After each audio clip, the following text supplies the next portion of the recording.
Conceitos de virtude e paixão são fundamentais para entender a teoria de Aristóteles. Para ele, na alma, e aí um momento que a gente precisa falar o que é alma para Aristóteles, porque o conceito de alma para ele se diferencia da alma para Platão, por exemplo, né? Platão vai trazer a alma como algo separado do corpo.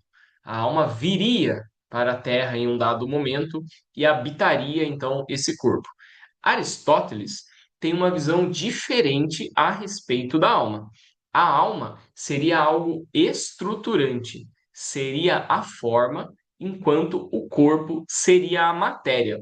Então, a alma, ela é algo indissociável do corpo. Vamos lembrar aquela famosa obra de arte, né, da Academia de Atenas, onde Platão está com um dedo para cima, apontando as coisas intangíveis, por assim dizer, e o Aristóteles está com o dedo para frente, apontando o que é real, o que é natural. Então, Aristóteles vai ter uma visão muito mais das coisas por si do que, por exemplo, Platão, que teria aí uma visão de que as coisas independem de si de uma certa maneira. Mas alma, então, para Aristóteles, seria algo indissociável do corpo que dá forma a esse corpo. Então, por exemplo, a gente poderia montar um corpo humano, mas sem a alma, esse corpo não seria humano. A alma, ela vem junto com o corpo e não é dada para ele. Então a gente não conseguiria, de acordo com Aristóteles, juntar trilhões de células aí para fazer um corpo humano e depois injetar, por assim dizer, uma alma nele. A alma é algo que é da natureza.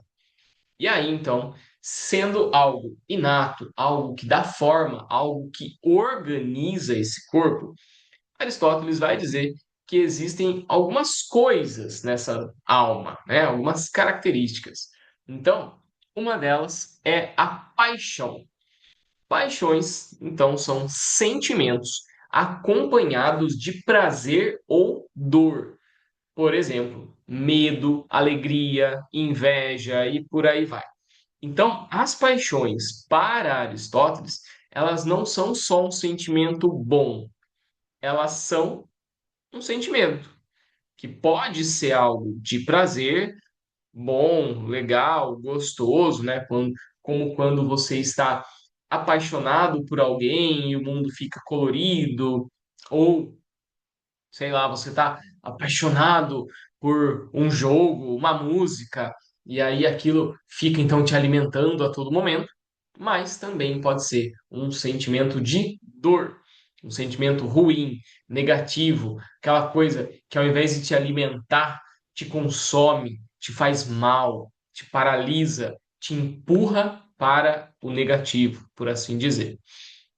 Além, então, das paixões, e aí fica, né, o convite para rever o vídeo sobre paixões, tem também as faculdades. As faculdades são a nossa capacidade de sentir as paixões. E essa capacidade, então, faz com que você possa sentir essas paixões, às vezes de um jeito muito exagerado, às vezes de um jeito ao contrário disso, né? Bem morno. E aí, então, você vai falar, mas espera aí, como assim existe a paixão e existe a faculdade, capacidade de sentir a paixão? Não seriam coisas indissociáveis? Para Aristóteles, não. Por quê?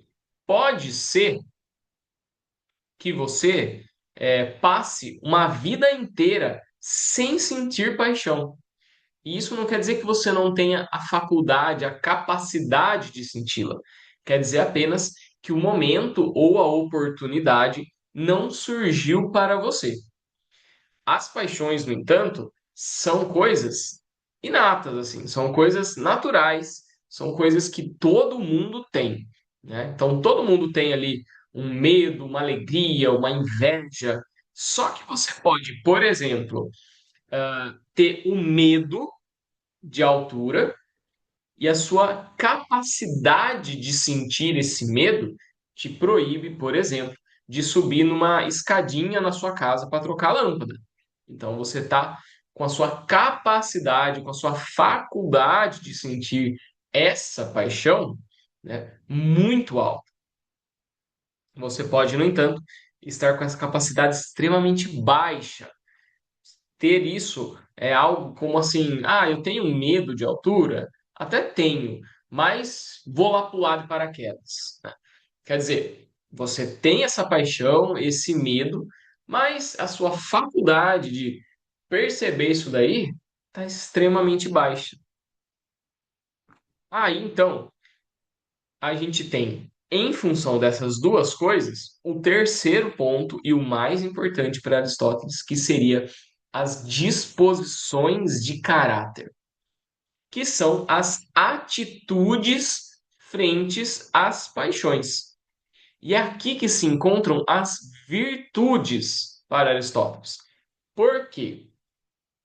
As atitudes frente às paixões são mediadas pela razão, pela racionalidade.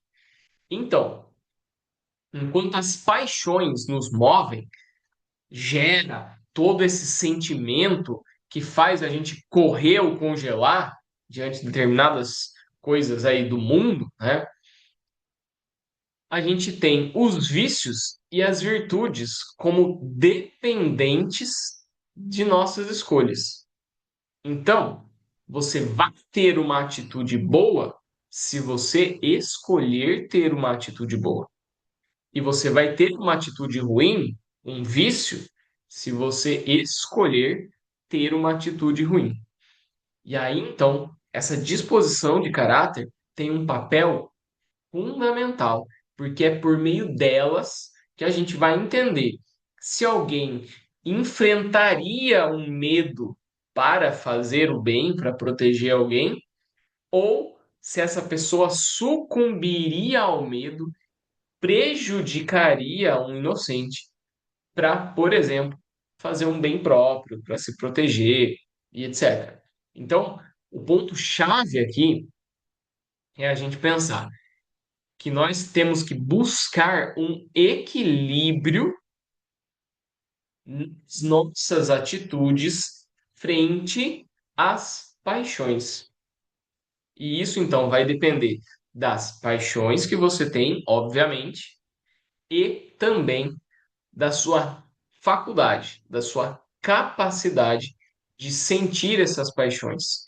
Porque aí então você vai conseguir, de fato, ter as atitudes virtuosas, atitudes que a gente chamaria de racionais, as atitudes que seriam as melhores possíveis, dependendo, é claro, de cada situação que você se encontra. Então, fica o convite para essa autoanálise. O quanto você tem refletido a respeito das suas paixões? O quanto essas paixões te movem e te paralisam de um jeito exagerado? Quanto essas paixões tomam conta de você mais do que deveriam? Isso então pode estar impactando nas suas virtudes, nas suas atitudes racionais, benevolentes e positivas, tanto para a sociedade quanto para você mesmo. Se você sucumbe ao vício, ou seja, deixa essas paixões te dominarem, então você não é uma pessoa virtuosa.